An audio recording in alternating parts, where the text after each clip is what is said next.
We were meant to do this. We were meant to go out and to hunt. We were meant to go out and chase what matters to us. I don't want this to sound like some conquering story, but just to be able to tap into that part of ourselves that inspires, that awakens. Let me tell you why I think men were made to be hunters. I was just reflecting on this recently. You see, I was born in a household where my father had a job, he had a boss, he had a company that he worked for. Whenever my mom was working, she always had a boss, she always had a company that she was working for. Every one of my relatives, for the most part, I'd say 98% of them, all had bosses and companies and systems that they worked for. They were just like many people in the modern world, plugging into somebody else's game. And so my entire life up until 6 years ago, I didn't even believe that it was possible for ordinary people to just start a business. I didn't know what an entrepreneur was. I could barely spell the word entrepreneur. And I certainly had no idea what it really took to live life that way. And so in my mind, there was the conventional way of living and having a job, clocking in, clocking out, 9 to 5, 40 hours a week, 2 weeks of holiday out of the year, pretty standard. Many people still live our lives this way. But then there was this whole world that I had no idea about. Starting your own business, choosing something that you care about, solving a problem for people, for humanity, for the world, for the planet, that fell under this category of entrepreneurism. And for myself, I didn't even know where to start. I accidentally became an entrepreneur. I accidentally became a business owner when one of my friends said one day, "Hey, you want to start a business together?" And I said, "Sure, let's go for it."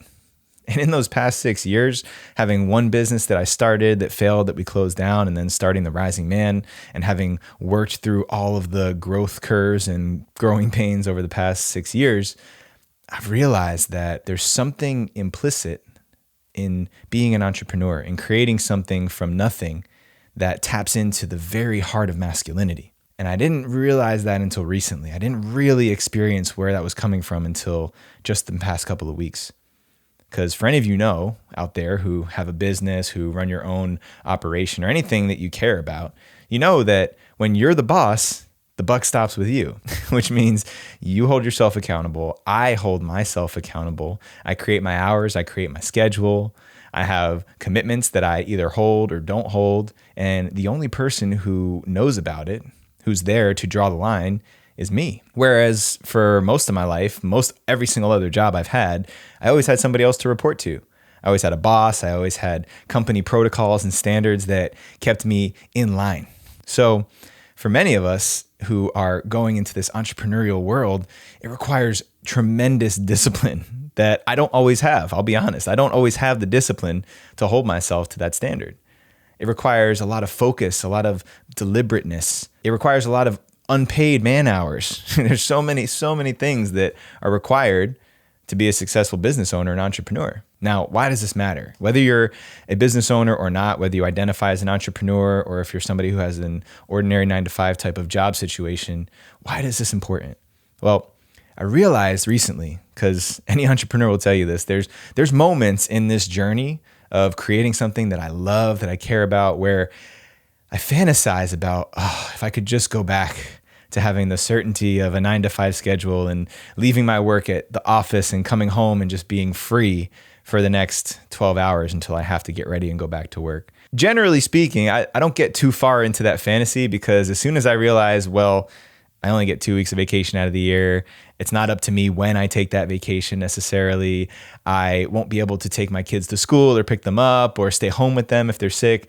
As soon as I start getting down the list, it's obvious to me there's no way that I could go back to that. The lifestyle that I want, the vision that I have for what I want to create and how I want to be of service in the world, it doesn't fit into a ordinary 9 to 5, 40-hour-a-week type of situation.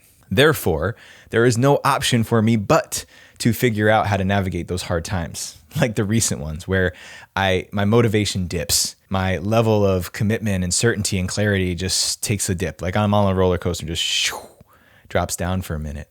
And then I feel disempowered in those moments. And any of you who can relate to that, where you have a vision, you have a project, or you have a business that you're working on, and there's moments, we all have them, of doubt, of fear, of overwhelm.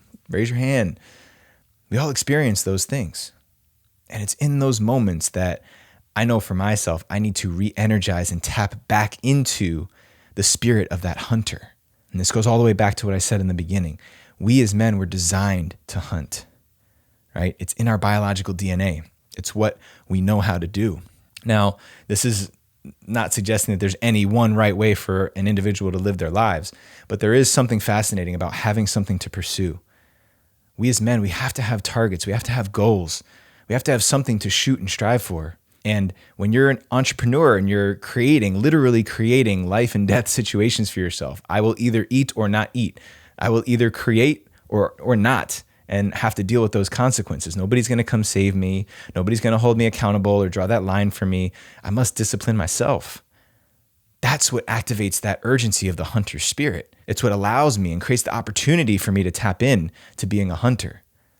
And although it's not comfortable, even just use the metaphor of hunting. It's not comfortable to go out on the hunt. When hunters would go out and hunt, some of them didn't come back.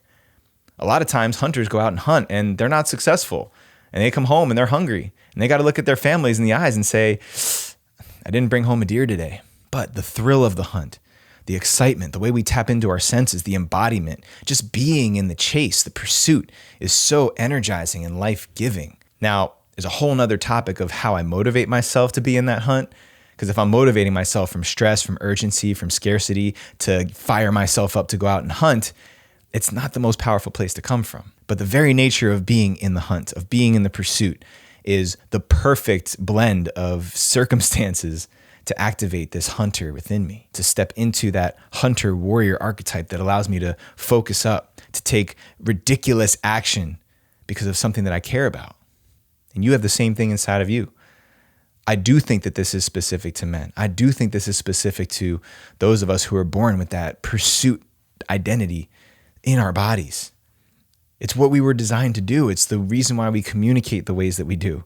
We were meant to do this. We were meant to go out and to hunt. We were meant to go out and seek and not destroy. We were meant to go out and chase what matters to us.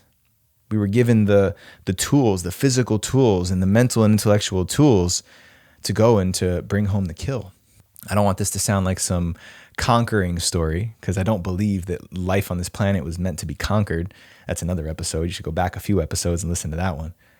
But just to be able to tap into that part of ourselves that inspires, that awakens, that drives me to perform above my potential, above what I believed was my ceiling. And recently I needed to tap back into that. I needed to reinvigorate that in myself and remind myself that I would rather go out and hunt and experience the bumps and bruises and the hardships and the failures and the disappointments of being on the hunt for the moments of reward than to go and plop myself down at the buffet and just eat on a timer when somebody else told me that I could. What would you choose? Would you rather be a hunter? Would you rather tap into that part of yourself that can go out, that can pursue, chase, hunt, kill, bring home and provide for your family? Or are you somebody who needs the certainty, who requires the guarantee that something is waiting for you on the 1st and 15th every month? If you are, then ask yourself this: how guaranteed and certain is that actually? Because a lot of our idea of what's safe, of what's certain, is just a fantasy. More importantly, ask yourself, what are you missing out on? What are you missing out on when you're not tapping into that hunter part of your spirit, of your identity? I know you feel it. I know you do, because I felt it myself. And sometimes I can communicate with that part of myself and ask, what am I missing? Why am I not inspired to go out and to chase? And usually when I have that conversation, there's so much for me to see. So whether you agree with this or not, whether you feel that spirit of the hunter in you or not, just check in with it. Ask yourself, be really honest with yourself. No justifications. Don't rationalize this to make the story you're living more convenient. No, just ask yourself, is there a part of me that wants to go out and chase something that I care about? Am I allowing the spirit of that hunter to be full and vibrant and energized within me? Or am I just putting that on the shelf and replacing it with something else? What do I really want? What do I really desire? How do I want to live my life? Am I willing to accept that I might go out and hunt and come home empty-handed in exchange for having this pseudo certainty of a lifestyle that may not actually suit me? Just ask the question. Think about it. Think about it. Are you a hunter? Do you want to be out on the hunt and on the pursuit? And if that's so, then yes, what do you have to do to invigorate that spirit within yourself more? Give more life to that part of yourself. And if this message is landing, if it's really hitting you, then make sure you send it to somebody else who needs to hear it. And tune in next week for another Monday Morning Meditations.